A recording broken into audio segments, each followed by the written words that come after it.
భారత్ మాతాకి జై. ఈరోజు జగిత్యాల్లో హిందూ వాహిని ఆధ్వర్యంలో కామదహన కార్యక్రమం నిర్వహించుకోవడం జరిగింది. సనాతన ధర్మాన్ని వీడకుండా భారతదేశంలో ఉన్నటువంటి హిందువులందరూ కూడా సనాతన ధర్మంలో పాల్గొంటున్నటువంటి ప్రతి ఒక్క పండగ, ప్రతి ఒక్క ఉత్సవాన్ని జరుపుకోవడం జరుగుతున్నది.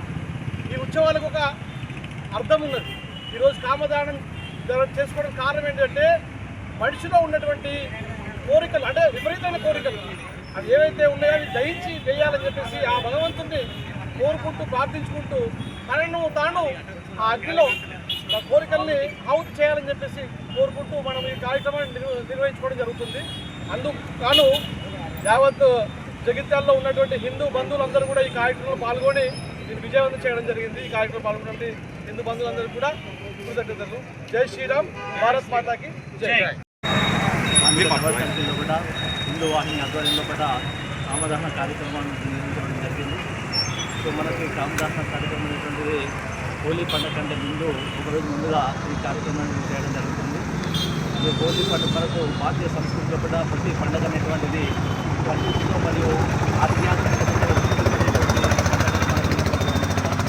హోలీ పండుగ అనేటువంటిది పండుగ రోజున మనం వివిధ రకాలైనటువంటి రంగులతో హోలీ పండుగ జరుపుకోవడం జరుగుతుంది. వివిధ రకాలైన రంగులు అనేటువంటివి జీవితంలో కూడా వివిధ రకాలైనటువంటి రంగులు ఉండడానికి సూచిగా హోలీ పండుగ అనేటువంటిది ఎలా జరుపుకోవడానికి మనకు వివిధ రకాలైనటువంటి కథనాలు అనేటువంటివి ఉన్నాయి.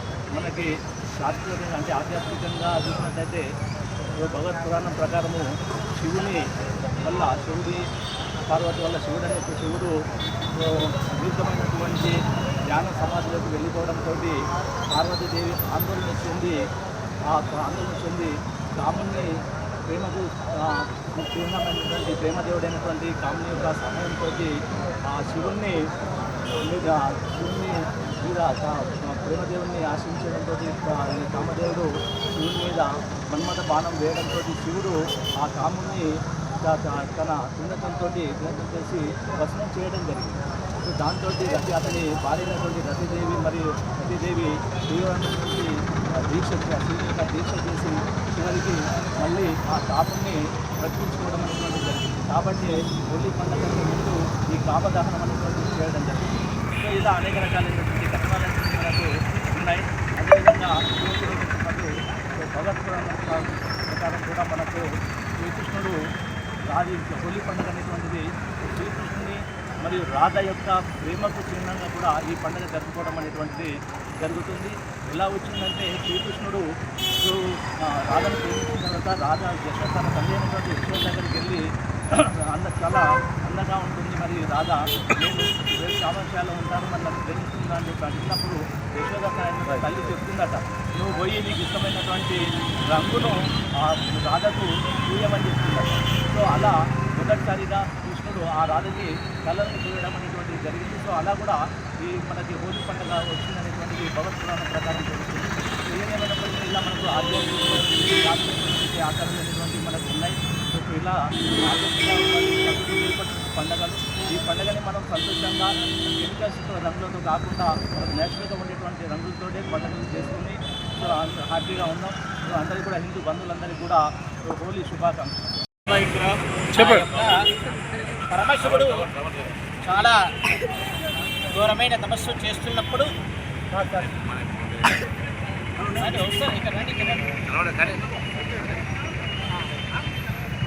ఈ యొక్క కామదహన గురించి మనం తెలుసుకోవాలనుకుంటే మన కామ క్రోధ మాత్సర్యాలను దహించి చేసేది యొక్క ఈ కామ పౌర్ణమి, దీన్ని హోలీ పౌర్ణమి అని కూడా అంటారు. మన భారత భాష లోపల ఈ దక్షిణ ఉత్తర భారతదేశం లోపల అత్యంత వైభవంగా జరుపుకునే పండుగల లోపల చాలా విశిష్టమైన పండుగ కూడా ఈ కామదహన పండుగ. ఇది హిందువులు వాళ్ళ యొక్క పండుగల లోపల ఇది జరుపుకోవడానికి ఏంటంటే వాళ్ళ కోరికలను దహించేసేసి అన్ని వర్గాలను ఏక దాడిపైన నడిపించేందుకే ఈ కామదహనం అనే యొక్క కార్యక్రమాన్ని మన భారతదేశం లోపల అన్ని పండుగల లోపల ఇది కూడా అత్యంత శ్రేష్టమైన పండుగ ఈ కామదహన పండుగ. ఈ పండుగ భారతదేశం లోపల అందరూ జరుపుకుంటున్నారు.